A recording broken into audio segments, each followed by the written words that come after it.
Okay, my friends, good evening. Welcome to Outlandish Talmud Stories, Outstanding Life Lessons, episode 39. Tonight, we are going to study, should you believe in horoscopes? So I want to thank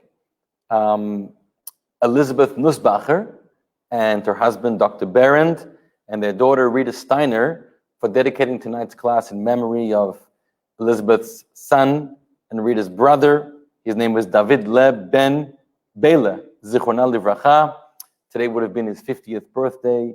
He passed way too soon from this world. May his neshama have an aliyah and be a great zchut, a great merit, a great blessing for his family, community, all of us in the entire world. Thank you. And if you would like to dedicate a class, there's a link in the video description, and you can continue to help us do what we do.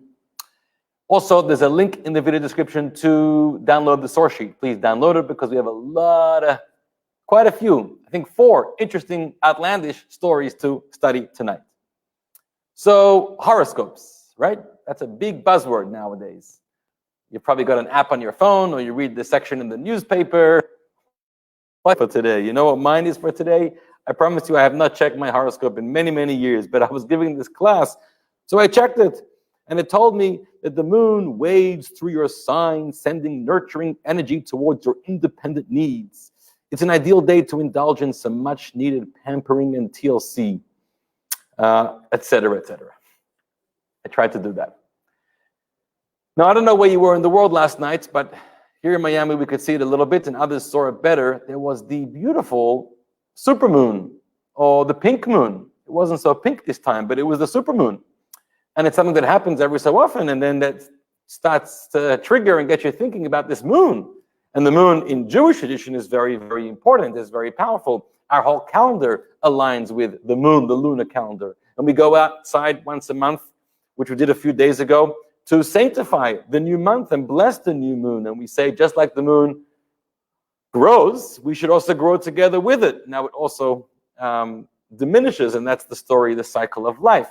But the full moon, which is the 15th of every month, is a very powerful day. It means our stars in heaven are shining. And the 15th of several months is actually a festival, right? Pesach, Sukkot, Tu B'Av, Tu B'Shvat. So those festivals fall smack in the middle of the month because it's a very special day. So now we think about the moon, and more than just being symbolic up for us in the sky, what else does it do to our world? And what about not just the moon, what about other celestial beings? What about the sun, the stars, the planets? And this leads us into thinking about astrology. So astrology is thousands of years old. 3,000-4,000 years ago, we have already record. First of all, in the Torah, we have record with Avraham, as we're going to see, but also in other systems as well, of people who were already so curious. I mean, curiosity not just about the world, but curious about the heavens and trying to map out the skies. With their very limited tools back then, they did an unbelievable job of mapping out the skies and the sun and the moon and the planets and the stars.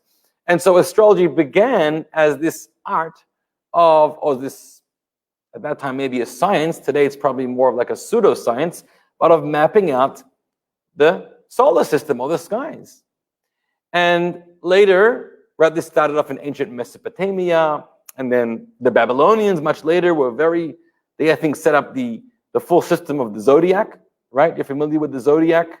The Zodiac really outlines in the skies this sort of 360-degree longitude, celestial longitude that we can see, and it's divided up into 12 portions, each about 30 degrees, and in every portion sort of pretty much lines up with the 12 constellations, as you know.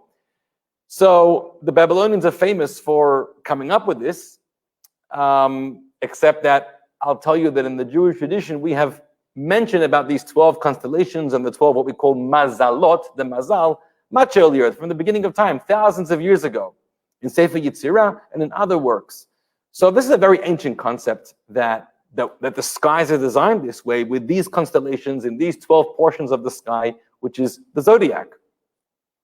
Now, later, it was believed that actually what's happening in the celestial objects in the skies with the stars and the planets and the star and the moon actually has influence on down here. What goes up, what goes on down up there happens down, affects down here, right? Which sounds like a pretty holy spiritual concept, and it is.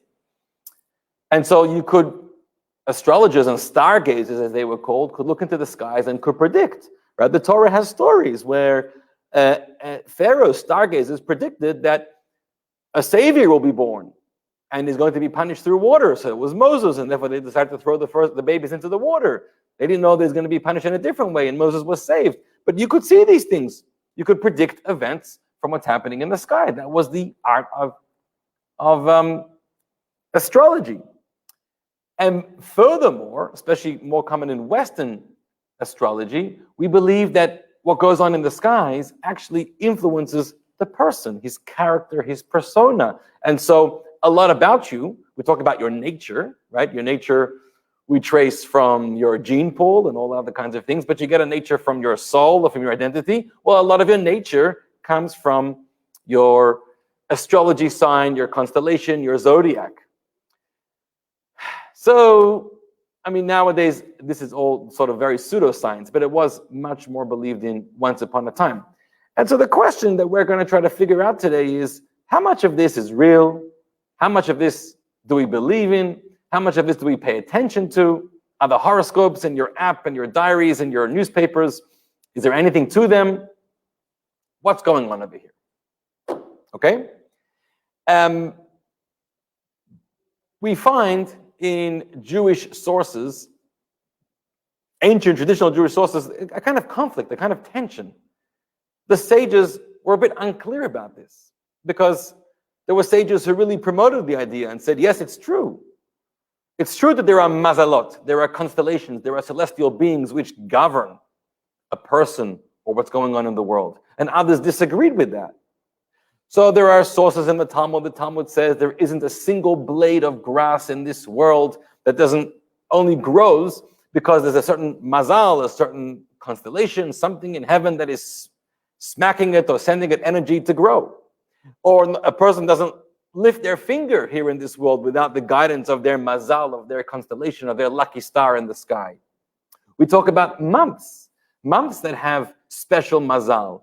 The month of Adar, Bari Mazle, it's got a very powerful mazal. I'm using the word mazal over here. Mazal means the constellation or the celestial source in the sky for this month. So if you have a court case, if you have a surgery or a delicate procedure, do it in the month of Adar. Don't do it in the month of Av. The month of Av has a bad fortune, a bad mazal to it because of the destruction of the temples and other tragedies. We speak about this all the time. So, you know, and then if you go into like the Rishonim, the medieval commentaries 1,000 years ago, there was some heavy debate about all this. I'm just going to quote you two sources that are interesting. So one is from the Rambam, from Maimonides, and the Rambam has a famous letter, Igeret Teiman, a letter to the Jews of Yemen, and he's addressing astrology, and he writes like this. Listen carefully. I'm translating it from the Hebrew on my text here. He says, remove it from your heart and clean your mind and wash out your intellect, your brain, like you would wash out a dirty garment of clothing, because these things have zero basis, zero truth at all. They're complete babamaisis, which is classic Maimonides to reject all of these otherworldly kinds of beliefs or superstitions. Conversely, the famous Rabbi Avraham ibn Ezra from the 12th century, who wrote lots of commentary on the Torah, but he was also a great scientist, he refers to a lot of astrology in his commentaries. And there's even a quote in one of his writings where he writes about himself. He says, Oy le'ish ani, woe is to me, poor person, nolad b'li kochav. I was born without a star. I was born without good luck in the skies. That's how he refers to himself. So, you know, is this true? Do you have either good luck or not such good luck in the skies? Is it not in your control, or is it in your control? This is a really important topic. It's a very interesting one. So I want to address it today through the lens of several stories in the Talmud. So look at the source sheet. It's a passage of Talmud from Shabbat, page 156, side A and side B. Now, before we get into the stories, I want to give you some background into where the Talmud is coming from, what's happening on the page before in the Talmud. The page before in the Talmud spends an entire lengthy page of discussion talking about the influence of the celestial beings. Interesting, here it's not so much about the influence of the zodiac, of the 12 constellations of the sky that you're more familiar with, but the Talmud also refers to, and it's rooted in Jewish spiritual teachings and in Kabbalah, it's talking about the 7 influences in the sky. They're called Shiva Kochvei Lechet, like 7 stars, but they're not really stars. The 7 of these influencers are the sun, the moon, and 5 planets, which are apparently visible to the naked eye from this world. So we have Mercury, Venus, Mars, Saturn, and Jupiter. Now, the way the Talmud understands, the way the Jews understand this, is that every hour of the day, another one of these influences in the sky is governing, reigns, their energy controls over the world. And there are 7 of these. And every hour it's a different one. So if you think about it, if we do the math, in every week there's 168 hours, which divides perfectly into 7. Actually, every day of the week begins with the same celestial object governing that day. So it's 7 days of the week, which are controlled by the 7 influences in the sky. So based on this, the Talmud says the follows. I'm just going to summarize the previous page. It's going to really interest you. It's going to lure you into this topic, and then we're going to get into our stories for tonight. So the Talmud says, and by the way, disclaimer, if you don't want to hear what I'm about to say, you can turn off your volume at your own risk. If a person is born on Sunday, what kind of person will you be? You will be an extreme, either a righteous saint or a terribly wicked person. Why? Because on Sunday, light and dark were created, night and day. So those are the extremes. If you were born on Monday, what kind of person will you be? A short-tempered person. Just like on Monday, there was the split between the upper waters and the lower waters. There was this division. This person's going to be full of division and strife and anger, I guess. If you're born on Tuesday, you are going to be a rich man and a rich person and a promiscuous person. On the 3rd day, lots of vegetation was grown. It grew abundantly. That's the wealth. But also there were no boundaries between the different species. And so that led into promiscuity. If you're born on the 4th day of the week, on Wednesday, you're going to be a wise and enlightened person. Because on that day, the sun and the heavenly lights and the stars were hung in the sky. So wisdom is like light. Light is the metaphor for wisdom. If you're born on Thursday, on the 5th day of the week, you'll be a person who will be always engaged in acts of kindness. Because on that day, the fish and the fowl, the birds were created, and they are sustained by God alone. So there's this energy of kindness on that day. That's Thursday. If you're born on Friday, you're going to be a seeker, right? Right, Rabbi Nachman says a seeker of mitzvot, a seeker of good deeds. Like Friday, you're seeking out, you're involved in preparing for Shabbat. And if you're born on Shabbat, the Talmud says, well, you're going to die on Shabbat. That's a kind of punishment because by being born on Shabbat, you forced your mother, perhaps, or the doctors or whoever to desecrate the Shabbat. I'm not going to get carried away with this, but I'm sure you're already thinking about which day you were born, which day of the week. I know which day I was born. I'm not going to tell you. And there you go. There you go. The Talmud's pretty clear that it's all decided for you. There's fate in this world, and it's already established based on the day you're born and which celestial object is governing on that day, how you're going to live your life. In fact, Rabbi Hanina disputes all of this, and he tells his students, no, it's not dependent on the day of the week that you're born, it's dependent on the hour that you're born, right? Which hour that is governed by one of those 7 celestial objects, the planets and the sun and the moon, and they interchange every hour, as we said. So if you're born under the influence of the sun, you're going to be a radiant person. Under the influence of the Venus, you'll be a rich and promiscuous person. Under the influence of Mercury, you'll be an enlightened person, an expert man. The influence of the moon, you'll suffer a lot of pain. You'll build, destroy, build. Under the influence of the Saturn, you'll be a person whose thoughts are for naught. Under the influence of Jupiter, you'll be a tzadkan, a righteous, generous person. Under the influence of Mars, you'll be somebody who spills blood, right? Mars is very red. And therefore, Rabbi Ashi said, well, you may be a murderer, or you may be a holy blood spiller, like a slaughter of animals, or a mohel, a circumciser, or a doctor, or a surgeon, or whatever. Okay, that is the background, which is super interesting, and it gets us thinking. And at this point, I think we have three questions that we want to address. Question number one is, if this astrology is really true, if it's really true that the celestial objects are going to govern and control, or at least influence a lot about your life, why do we have a prohibition in the Torah against seeking out astrology?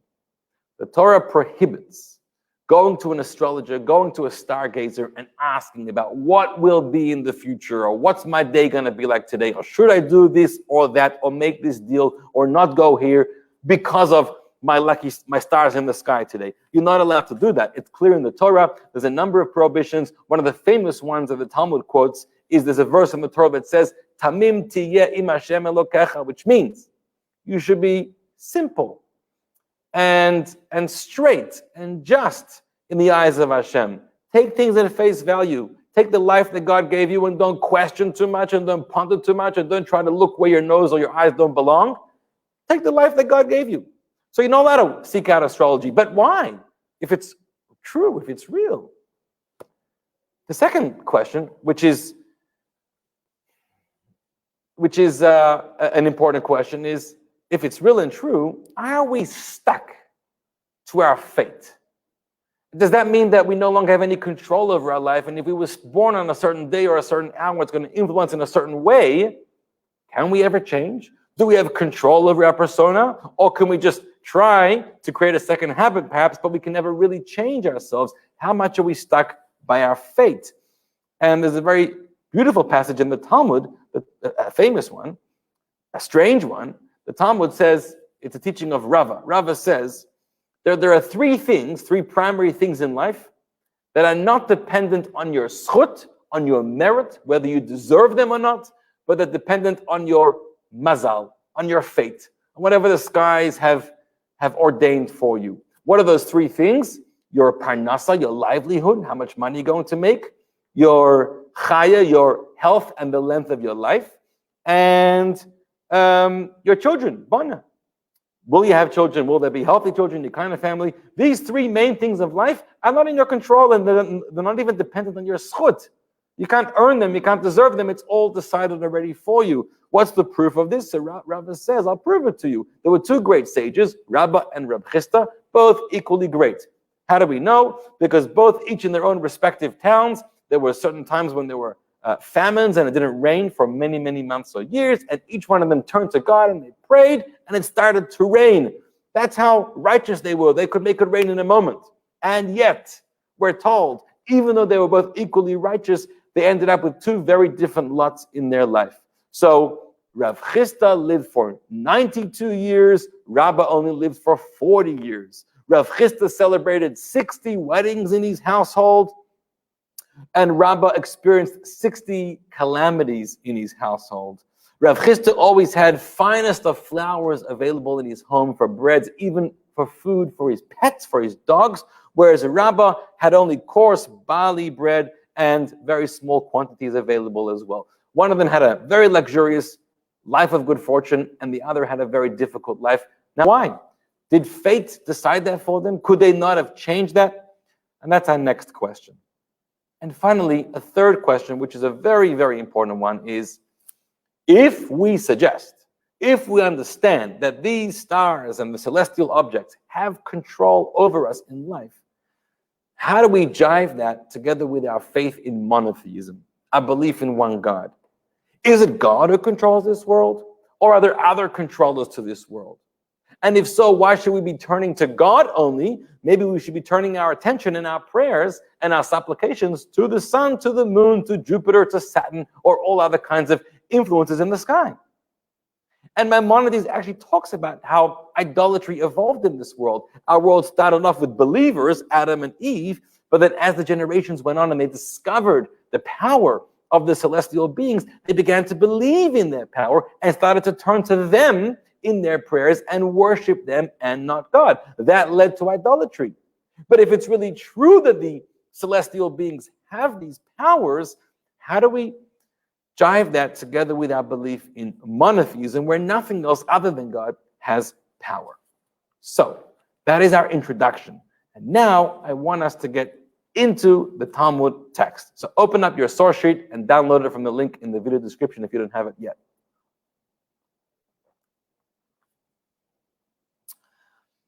This tension that we spoke about earlier among the sages is already addressed here in the Talmud. So here's the dispute.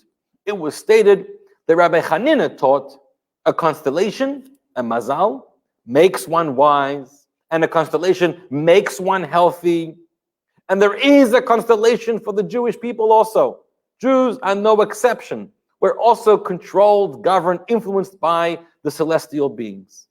Rabbi Yochanan argued and he said, there is no constellation for the Jewish people. What does that mean? Is he saying there's no such thing as a influencing, governing constellation over Jewish people? Or is he saying there is such a thing as a governing constellation over Jewish people, but however, we're not destined or doomed to fate. We're not completely controlled by it. It may be influenced. However, there are ways to circumvent that. We have to think about what he means. Now the Talmud brings us 4 stories. Let's go through them. Story number 1. Shmuel and the Gentile astrologer Ablet were sitting, and they saw these people were going to the lake. Ablet, the astrologer, he said to Shmuel, you see that person? He's going to go to the lake, but he's not going to return because a snake is going to bite him and he's going to die. I see in the stars. He's going to die. Shmuel tells Ablet, if he is a Jew, he will go and come back. As they were sitting for a while, that person they were discussing, he went to the lake and he returned. Ablet was very surprised. He saw in the stars that he's not going to return. So Ablet stood up and he took the person's burden, maybe he was collecting reeds from the lake, and he threw it down. This whole bundle that he collected, he threw it down, and he found a snake cut and cast in 2 pieces inside the bundle. In other words, as he was cutting off the reeds, there was a snake that was probably ready to kill him, but he managed, or somehow he was lucky enough to cut that snake in half, and he was not killed. So Ablet predicted his death. The stars predicted his death, but he didn't die. So Shmuel asks him, what did you do to deserve this? So he told him, every day we all take bread together and eat from the bread. We're a group of 10 workers together. We put all our lunches in the basket and we divide it into half.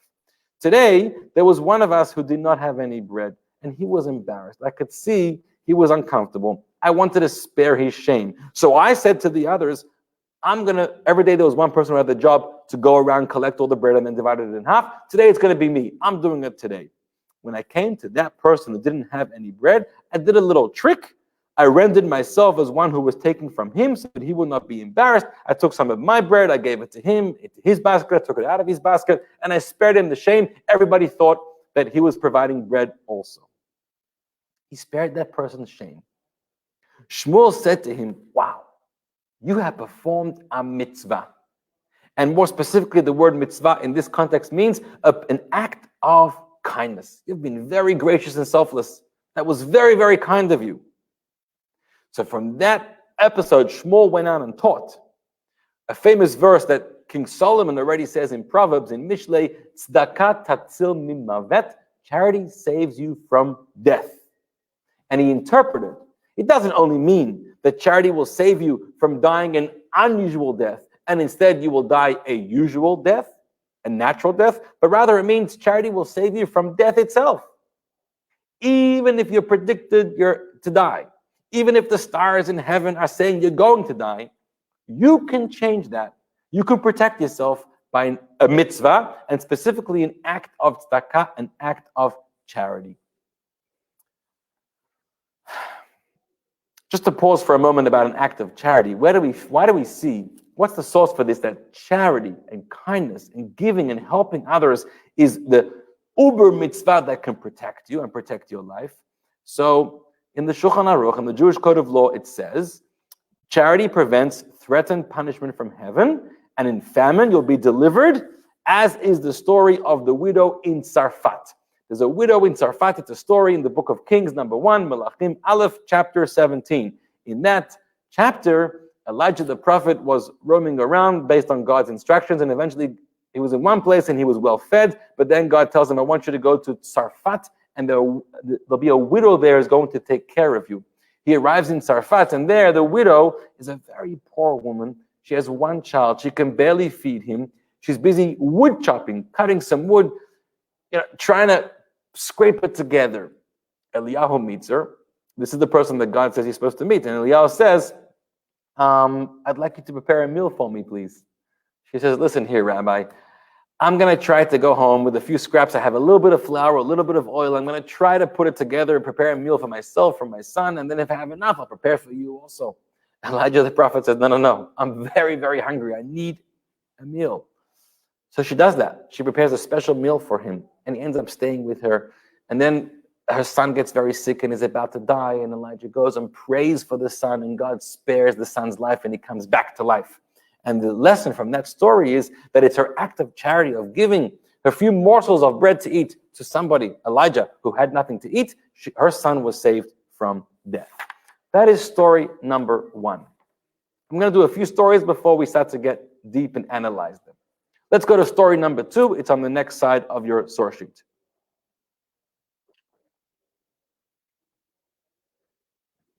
Okay. This one's about Rabbi Akiva, who you know.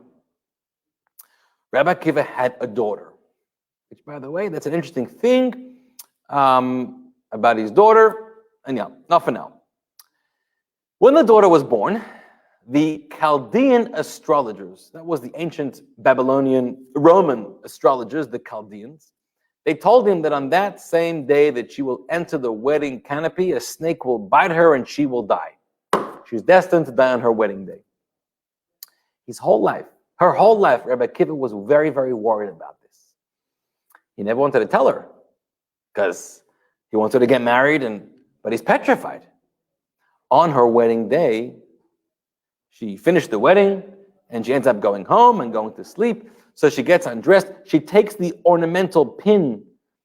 I don't know if it was from her hair or maybe it was a brooch on her dress. And where do you put it? So she stuck it in a hole in the wall behind her for safekeeping, till the next morning. Now it happened that that pin entered directly into the eye of the snake. There was a snake prepared there to kill her on the night of her wedding, but that pin pierced the eye and killed the snake. In the morning, she takes the pin out and she sees that there's a snake on the other end of this pin, a dead snake. Her life has been saved. She comes running to her father. Right, the whole night, Rabbi Kiva must have been awake, must have been up, pacing back and forth. What's happening with his daughter? The Chaldean astrologer said she's going to die on her wedding night. He's panicking and he can't text her in the middle of the night. I mean, it's back in those days. And anyways, give her some space. She's her first night with her husband. So the next morning she arrives. He was ecstatic to see his own daughter. He never thought this would happen, to see her on the day after her wedding. So he asks her, what did you do to deserve this? And she tells him, last night during the party, a poor person came to the reception hall, knocking on the door. Nebuch, he was starving. But everyone was so busy with the festivities that everyone was preoccupied with the feast and nobody heard that poor person. I stood and took the portion of food that you, Father, prepared for me, and I gave it to the poor person. Again, a wonderful act of charity. Rabbi Akiva said, you performed the great mitzvah, an act of charity. And then he went out and taught, just like Shmuel taught. By the way, Rabbi Kiva is much before Shmuel. Shmuel was later. Why this story is mentioned second in the Talmud is an interesting thing to think about. And he taught, it says, charity will spare you from death. It doesn't just mean it'll spare you from an unusual death, but you'll have a natural death, but rather it means it'll spare you from death altogether, which is why my daughter was saved, because of her act of charity. The stargazer was right. The snake was going to kill her. However, she managed to survive and outdo the prediction of the stargazer. By the way, something interesting in these two stories is the idea of the snake. In both stories, there was a snake coming to cause the death. And the commentaries point this out, and the snake is very synonymous with death, even though we know there are many ways that a person can die. God is very creative, and you can die from many animals and many natural occurrences and all kinds of things. But the snake, what does a snake remind you of? Snake reminds you of the first primordial snake in Gan Eden, in heaven, together with Adam and Chava. And it's the snake who tells Adam and Chava to eat from the tree they weren't allowed to eat from, and God had promised if you eat from this tree, it'll bring death to the world. And they ate from it. Now, they didn't die, but it did introduce death to the world, meaning without having eaten from that tree, there would never have been a concept of death in the world. So it's the snake that introduces death to the world. And it's the snake that therefore gets a venom that can be deathly to other humans. And the snake is punished for that. But the snake is therefore the symbol of death. And you see, historically, cultures and societies were fascinated or petrified from the snake. In so many of the drawings and descriptions, the snake plays a very prominent role. All right. Good stories, huh? Let's go to story number 3. Again, Chaldean astrologers, which was the Roman stargazers. This time, this is many generations later, they tell a sage, the mother of a sage, Rabbi Nachman bar Yitzchak's mother. She had a new baby. She gave birth to Rabbi Nachman. And the astrologers told her, your son is destined to be a thief. Right? Based on, I don't know, I forgot which hour, but whichever hour you're born, you're going to be a thief. So she was petrified, and she created a yarmulke, a kippah, for her son to keep on his head, and she never allowed him to uncover his head. And she said, she always told her son as he was growing up, cover your head so that the fear of heaven will be upon you, and pray for divine mercy. Now, he did not know why she said this to him. She had this mother that was fixated on the kippah. Never let a kippah go off your head. Never walk with an exposed head. He never knew why. But the story was because he was destined to be a thief, according to the stargazer. One day, as he was older, he was sitting and studying beneath a palm tree that did not belong to him, and it was growing with dates that were not his. And he was studying Torah, but he was wearing this garment, some kind of cloak upon his head, and the wind came, and the cloak fell off his head, and he had a bare head. The moment that happened, he lifted his eyes and he sees delicious dates in the palm tree, and he was so overcome by impulse to steal that he climbs up the tree, and the description is he detaches a bunch of dates with his teeth. He's like holding on for dear life on this tree, and he takes his teeth and he takes a whole cluster of dates and he eats it, and they're not his. He stole the dates from whoever owned that tree. A whole life he wasn't a thief because he kept his kippah on his head. The kippah, where many commentaries point to this story as one of the earliest sources for the value, the important mitzvah of wearing a kippah. Now, there's a lot of discussion about this mitzvah and about the obligation. Do we have to always wear a kippah outside the home, inside the home, if we're stationary, if we're walking? We're not going to get into that, other than I will say it's always a good thing to wear a kippah, whether you're awake and whether you're asleep, because the point of the kippah is to be a reminder of your higher power, a reminder of God above you, a reminder that you're living a life of responsibility and of mission. That's what it reminds me of, and I always recommend it. So he's like that a whole life. He's in control, but 1 second it slips off and he steals. So let's pause for a moment. We're going to get back to story number 4 in a moment, but let's figure out these stories. We want to know if astrology is a real thing. Do the celestial objects really have control or not? And if they do, how much control? Are we stuck to what they've ordained, and to their influence, and to that fate in life? If you learn these stories, we have an unbelievable takeaway, a lesson going on over here. Let's think deep into these stories. We learn from these stories that the predictions of the astrologers was true. It was true that this person going down to the lake to cut reeds was going to die based on the messages of the stars. There was a snake ready to kill him. It is true that the daughter of Rabbi Akiva was going to die on her wedding night. There was a snake ready to kill him.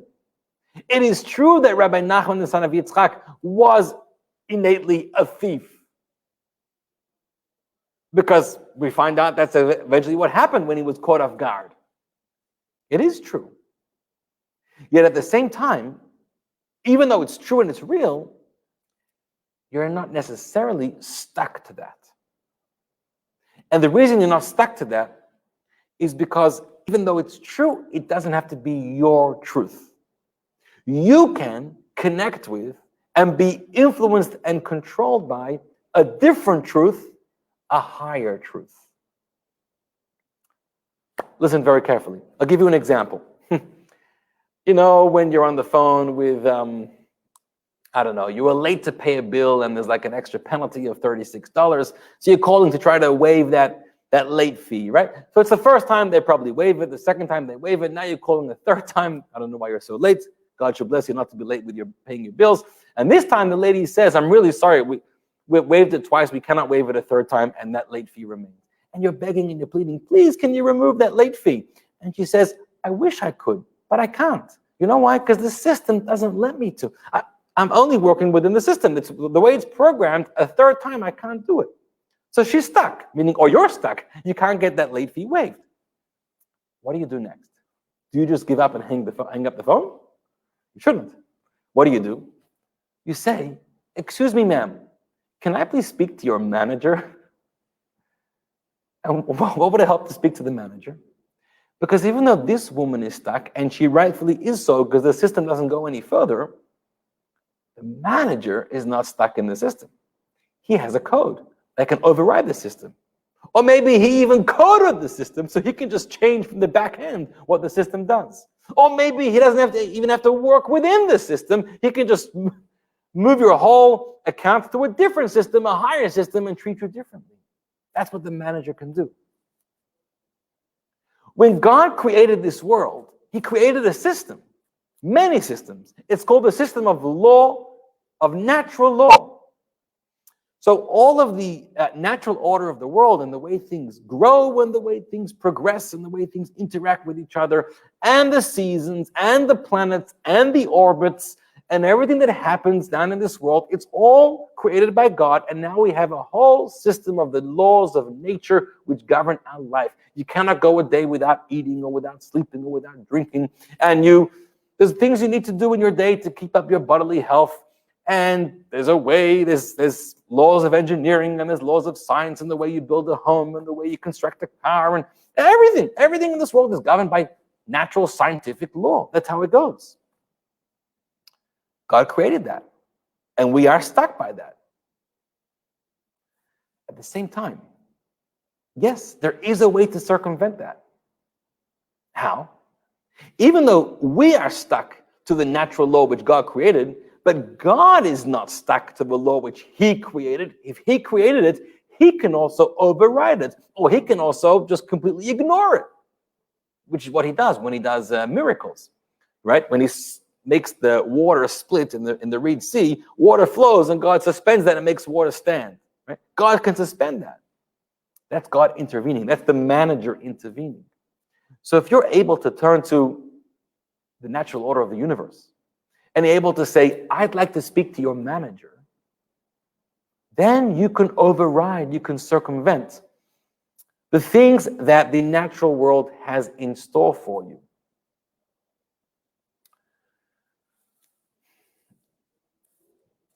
It's clear in a source in the Talmud. I want to read this out for you. It's a very powerful teaching. The Talmud says as follows. It's talking about various celestial occurrences.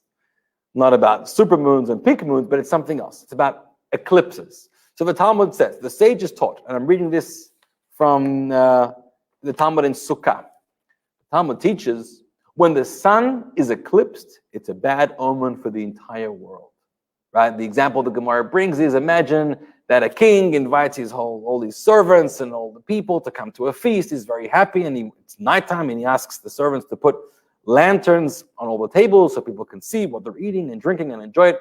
And then the king turns really angry, and he instructs them to put out all the fires, all the lanterns, and everyone has to sit in the dark. Everyone knows the king is upset right now. So if the god eclipses the sun, something is wrong. Or Rabbi Meir taught, if the sun is eclipsed, it's a bad omen for other nations. If the moon is eclipsed, it's a bad omen for the Jewish people. Serious stuff. that happens in the skies that's a reflection of what's going on in our life. But then the Talmud says, however, when the Jewish people perform God's will, it's called Osin Ritzon Makom. You're in God's good books, you're doing His will, you have a close relationship with the author of the system, with the creator of the code, then there's no need for any fear of these omens. You are now protected by a higher order.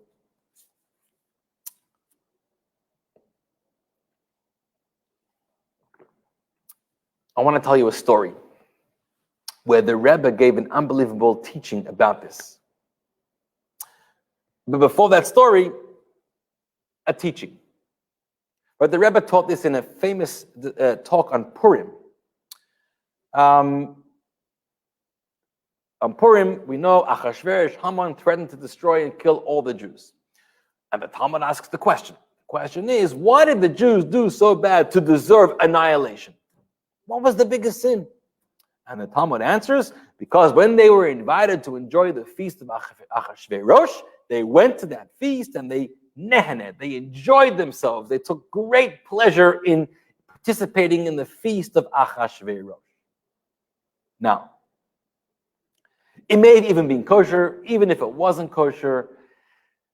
That's not a sin that's deserving of capital punishment or annihilation of entire nation. How does that answer the question? Just because they attended the feast, just because they enjoyed themselves at that feast, why does that equal being deserving of absolute annihilation? Doesn't answer the question. So the Rebbe once answered as follows, such a powerful idea. The Lubavitcher Rebbe said, it's not that they were going to be annihilated or threatened to be annihilated as a punishment for having enjoyed participating in the feast. No, it's not true. Rather, let's look at it this way. We're going to frame it differently. The fact that the Jewish people are alive and exist and have always existed since the beginning of time is an absolute miracle. Because naturally, the Jewish people should no longer exist. The Medrash compares the Jewish people to one sheep surrounded by 70 wolves. It's a reality. Look at Israel today. One small nation, very small country, surrounded by large countries of enemies. The Jewish people throughout history have been one sheep surrounded by 70 wolves. What are the chances that one sheep could survive being surrounded by one wolf, 5 wolves, 70 wolves? The chances are zero, literally zero. And so the chances of Jewish people throughout millennium of persecution and anti-Semitism and hatred and all kinds of attempts to destroy them, the chances of them being alive are zero. So how are they being protected? How are they alive? It's an unnatural occurrence. It's only because the Jews have been given this unbelievable gift of supernatural, miraculous protection from God. Because naturally, it could not happen. In order to receive, in order to be a receptacle for that supernatural, miraculous protection from God, you've got to be in God's good books. You've got to have a relationship with Him. As the Talmud says, you've got to do osin ratzon Hashem makom. You've got to be doing God's will. And then you're good with the manager, and then the manager can always come out and help you override the system. If you choose to ignore the manager, and you're upset the manager, well, then the manager turns his back on you or hangs up the call. And if that happens, then that penalty, that late fee, doesn't go away. If the shepherd, right, God is considered this master shepherd in the skies that's protecting the one sheep among the 70 wolves. But imagine the sheep turns to this shepherd and says, hey, Mr. Shepherd, I really appreciate you. You're a nice guy, but I don't really need you. I'm okay on my own. And the shepherd says, fine, and the shepherd walks away. Could you imagine what would happen? The sheep will be devoured in a second. So what the Talmud is saying, therefore, is not that their sin of enjoying the feast made them deserving of annihilation. Their sin of enjoying the feast and becoming chummy with their enemies, with Achashverosh, and positioning themselves with that secular pagan lifestyle, basically told God, We're okay among the Persians. We don't need you. Well, we send the shepherd away, then of course they're going to be destroyed. That's the logic. Such a powerful idea. So here's the story. In 1974, at the beginning of the year, the Rebbe came out with this campaign. You know, he had many mitzvah campaigns. Well, in that year, it was the campaign of mezuzot. Every person should go out to make sure that their neighbors and their friends should have a mezuzah on their home. It's so important to have a mezuzah. By the way, if you're listening right now, do you have a mezuzah on your home, on all the doors in your home? It's an unbelievable mitzvah and important protection for you. Now, a lot of the Hasidim and the students were going around putting out mezuzot everywhere and checking them, making sure they're kosher. You may have one on your door for many years. You don't know if it's kosher. Go get it checked. In May that year in Israel, a terrible tragedy happened. 3 terrorists came in from Lebanon dressed as Israeli soldiers, and they broke into a village called Ma'alot. And when they broke in, they first came into one Israeli Jewish home and they butchered the entire family. And then they broke into a school. And in that school, it was a boarding school, I believe. There were many students, even extra students sleeping there that night because students who were on a trip from elsewhere and they were lodging there for that night. And as soon as they came in, they killed the security guard, they killed the teacher, they killed the students, and then they had all these students as hostage. Some of them managed to run away, run out a window, but they ended up having, I think it was 90 students as hostage. And there was this negotiation going on between the Israelis and the terrorists. And the Israelis were ready to, give them what they were asking for, to spare these tens and tens of young students in the school and their teachers and staff. At 5, the deadline was 6 p.m., I think. And at 5:45 p.m., the Sayeret Matkal, the elite force of the Israeli army, came in, barged in, and really, had this whole plan. They did successfully kill all the terrorists, but many of the students, the terrorists had a chance to kill many of the students and the teachers as well. I don't recall the exact number, but it may have been 21 or 26 students and teachers were killed in that terrorist attack. A terrible story. I think an instruction came from the Rebbe to check the mezuzot.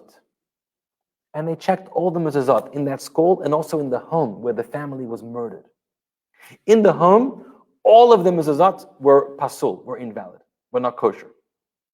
In the school, exactly the same number, exactly 21 or 26, whatever the number was, exactly that amount of mezuzot were not kosher, were pasul, the same amount of children, students who were killed in that terrorist attack. So, right away, wow, something very interesting, eerie is going on over here. But at the same time, people wrote to the Rebbe and they said, this doesn't make any sense. Because the mezuzah is not kosher, therefore, young students, innocent teachers, pure, beautiful people are going to be butchered by terrorists just because they don't have a kosher mezuzah. So the Rebbe addressed this at a Fabringen. He was talking about the whole story, very emotional, choking up about this act of terror in the early days in Israel. And the Rebbe addressed the mezuzah issue. And the Rebbe said as follows: Chas v'shalom, heaven forbid to suggest that because your mezuzah is not kosher, therefore you're deserving of being murdered by a terrorist. Chas v'shalom. You can never say such a thing. And I never said that, the Rebbe said. The mezuzah is a helmet. If you're riding on your bike and you fall and you bang your head on the ground, if you're wearing your helmet, whereas if you weren't wearing your helmet and you bang your head on the ground, you're probably going to be badly injured. That's just the nature of falling from the bike. But if you wear your helmet, you'll protect yourself, and instead of being naturally injured from the fall, you won't be injured. Or the Rebbe spoke about a soldier going out to war, and there's a bullet or shrapnel. Shrapnel kills, shrapnel injures. That's just the nature of it. But if you're wearing the helmet, you protect yourself. The mezuzah is a helmet. In other words, the fact that terrorists are trying to kill Jewish people is natural, unfortunately. It's normal, unfortunately, very sadly. And the fact that Jews are always under the scapegoats trying to be attempts to murder and kill them, that happens all the time. how do we protect ourselves? By putting on extra helmets, by doing extra mitzvahs. Look in the stories in the Talmud. Because you did the mitzvah, you managed to protect yourself with a spiritual layer, which allowed you to override, to circumvent the system of the astrology, where the stars and the moon and the sun said, Rabbi Kiva's daughter is going to die, and this person at the lake is going to die. And whoever else at the stars decide, whatever, doesn't have to be death, by the way. It could be another fate also. You're not going to be wealthy. You're not going to succeed. But empower yourself, strengthen yourself with greater protection, and you can circumvent the system. And then you become subject to a higher order. The manager can recode. I want to do the fourth story in the Talmud, and then we'll tell you one last story. Because this fourth story, let's go back to the source sheet. This really explains it nicely. This goes all the way back to Abraham. Story number 4. Rav Yehuda said that Rav said, from where do we know that there is no constellation for the Jewish people? Meaning, as we've explained, not that there's no constellation. There are constellations. There are influence of the mazalot, of the higher celestial objects, but we're not necessarily subject to their fate. We learn it from Avraham. As you know, God takes Abraham, and the Torah says he brought him outside, and he says, look towards the heaven, count the stars, as if you're able to count them. And he said, you see how many stars? That's how many your offspring are going to be. You're going to be a huge nation. Now, Avraham turns to God, and God says, dear God, this is sounding so wonderful. However, one small problem. I don't have any children, at least with my wife, Sarah. I have one child, Ishmael, with my wife, Hagar. So maybe you mean that this offspring and this nation will be built from my child, Ishmael. God tells him, no. He's not going to be your true heir, your true descendant. Rather, the one that will come forth from your own innards, you and Sarah, he's going to be your heir. Avram turns to God and says, I'm nearly 100 years old. I don't have any children with Sarah, master of the universe. I looked at my astrological map, and according to my stars and my constellations, I am not able to bear a child. I am infertile.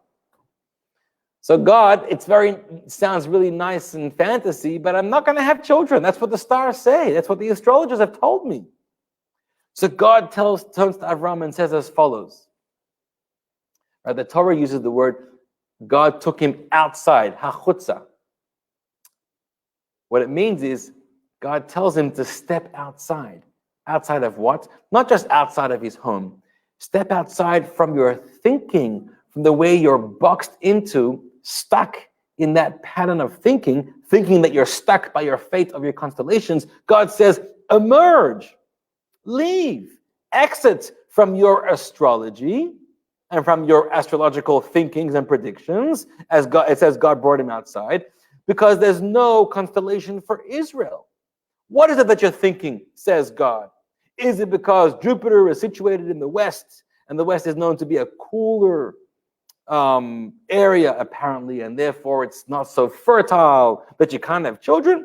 Well, if that's the problem, and Jupiter is your constellation, by the way, Jupiter is the constellation for tzedek, for kindness, generosity, we learned earlier, which describes Avraham. So his star was Jupiter.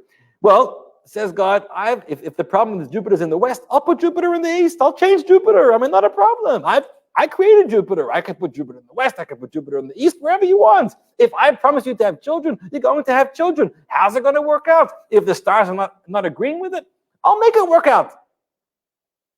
I'm the code. I'm the coder. I made the code. God tells Avraham, the predictions of the astrologers are true.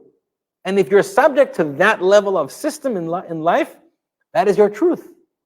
However, you can elevate yourself. You can leave that realm and enter into a higher realm.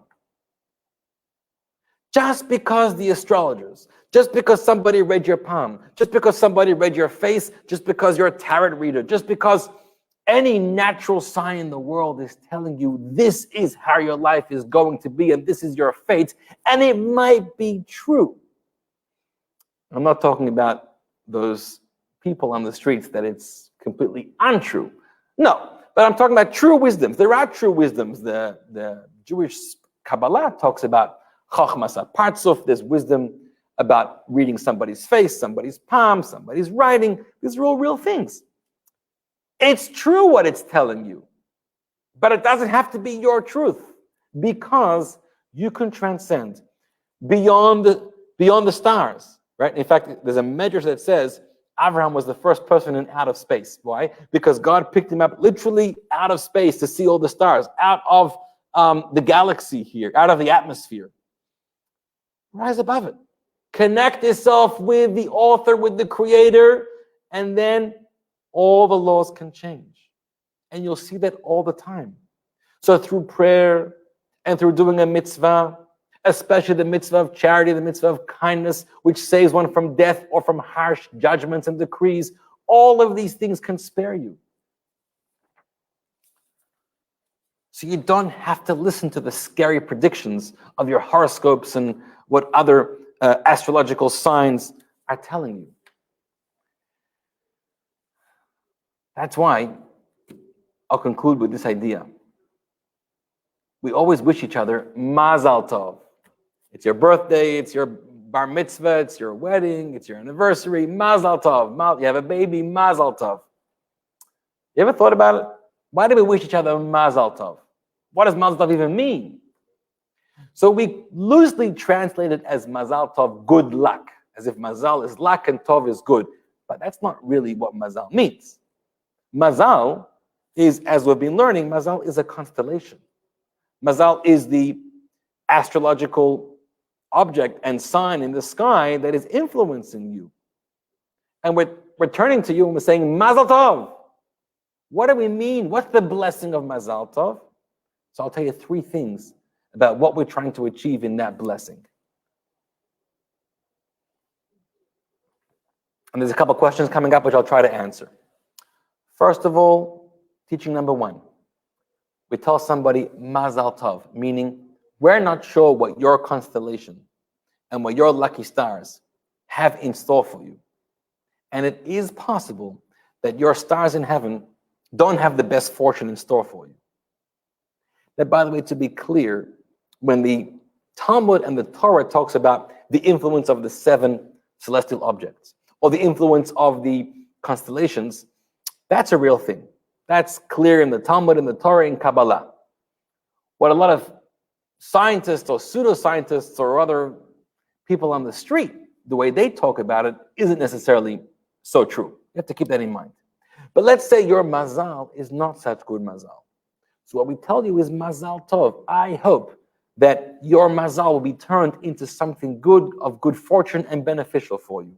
That's blessing number 1.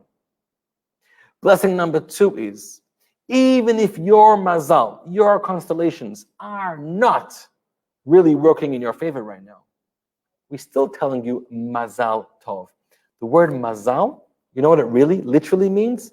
From Hebrew, the word nozel, it means to flow. A flow from above. Some energy, something from above is flowing down to you here. And we're telling you, may you have the good fortune, may you have the blessing and the ability to transcend your poor mazal and receive a flow of God's grace and God's compassion and God's kindness that overrides the system and brings into your life the blessings that God can do because he can rewrite the system. May that flow in a good and beneficial way into your life. And then there's a third teaching of Mazal Tov, which is a bit unrelated, but the Kabbalah teaches us that when our soul comes down to this world into our body, only one portion of the soul comes down here. A larger portion, a higher portion of the soul actually remains in the heavens. Which you can feel that, by the way. You have this unique connection to heaven via your soul in heaven. Have you ever felt once in a while, on occasion, you get this burst of energy, this burst of inspiration, this burst of faith. Something comes into you unexpected, and you wake up one morning or something happens and you're all alive and you're full of faith and you're all excited and inspired. What happened? It's very possible that there was a burst of energy coming from your higher soul to your lower soul. Your higher soul is called a mazal. It's your mazal. It's your constellation, your source in the heavens. Mazal tov. May that burst of energy and of strength and of inspiration coming from your higher soul into your lower soul here in this world may be tov, may be good, may be long-lasting, may be able to live with it much longer than just a short burst of energy. So, my friends, we should all have mazal tov. And don't be so afraid, because we have connections with higher powers. We have connections with the managers, with the creators of the system, and we can connect with that, and we can open up ourselves to the highest of blessings, no matter what the other systems in this world are predicting. Therefore, I'll tell you my final remark is a quote from the Medrash. The Medrash says a funny story. The Torah says that Torah lo bashamayim hi, Torah is not in the heavens. What does that mean? So we know Shavuot is coming, and it means it's not in the heavens, it's not the angels, but Moses brought it down here. But Shmuel, the sage, offered a different explanation. Shmuel says, you know what it means the Torah is not in the heavens? That the Torah is not subject to the astrological signs of the heavens. Meaning, ignore astrology, even if it's there, even if it's real and it's true. If you're connected with Torah, you can ignore the heavens, the astrological influence of the heavens. Torah is not in the heavens. That's what Shmuel taught. So his students asked him, and they said, but Master Shmuel, aren't you also an astrologer? You're a big Talmud Chacham, you're wise in Torah, but you're also an astrologer, so you dabble in both worlds. So Shmuel answered, I'll be honest with you. I only look at astrological signs when I have free time from studying Torah. It's not so important, only when I have free time. And so they asked him, and when do you ever have free time from studying Torah? And he answered, when I'm in the bathroom. You can't study Torah. What's your reading material in the bathroom? For Shmuel, it was astrology. Those horoscopes, those signs, those predictions, you can read them in the bathroom, but when you come out and when you're alive and well and able to pursue real meaning and truths in this world, pursue Torah, pursue a mitzvah, pursue things that connect you with higher realms, and so that your life can be blessed in the most fortunate of ways, in a revealed way, from God himself, from the creator of the heavens and the earth, from the creator of the sun and the moon and the stars, and that they just work for him. They're just the axe in the hand of the wood chopper, and they can be the conduit through which God sends all his blessings down to you. So thank you for joining, everybody. I want to just go through some of the questions here. Those that want to hang on, we can go through some of the questions. One question here is from Tamar. How about the compatibility of the different zodiac signs? Well, the zodiac signs each are very different. And normally, your soul, based on your life, based on the day you're born or the hour you're born, that's sort of how you are governed by. Now, that's not to say that there's no mixture going on over here. Remember, there's many levels to talk about this. There's your gene pool, so you come from your parents, and your parents also are influenced in certain ways. So there's a lot of mixture on a scientific level, genetic level, spiritual level, and there's a lot of influences, not only when you're born and the day and the hour you're born, but other aspects of your life are also being controlled, influenced, predicted by some of these astrological signs. So there definitely is a mixture going on. I think that was your question. Thank you, Osnat, and thank you for that. And Gary, thank you very much. Benny says that I heard Mazal also refers to being in the right place at the right time, and something else I don't recall. So Mazal, Mem, Makom, place, Zayin, Zman, time, and Lamed is, I'm not sure. It's a familiar teaching I don't recall. So if you have space, time, and Lamed, we'll try to think of that one. Then you're in your element. Very good. All right, so we're going to ignore that comment. That's not relevant to us. And finally, do astrologers we have here use gematria for their calculations too?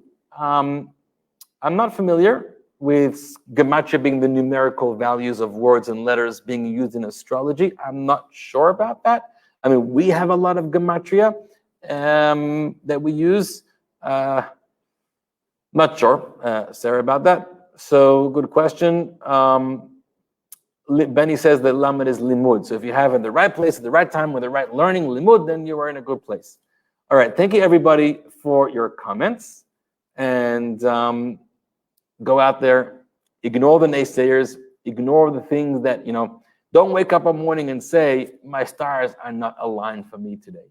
No such thing. Even if they're not aligned for you today, but you'll still find your blessings and you'll still find your way as long as you will be osin r'tzono shel makom. You'll be in God's good books and you'll be doing as you should. You're wearing your helmet, you're protected, you have your mezuzah, you have your helmet, and please God, no harm will come your way. Thank you, Gary. Thank you, Roz. Thank you, everybody, and have a good night.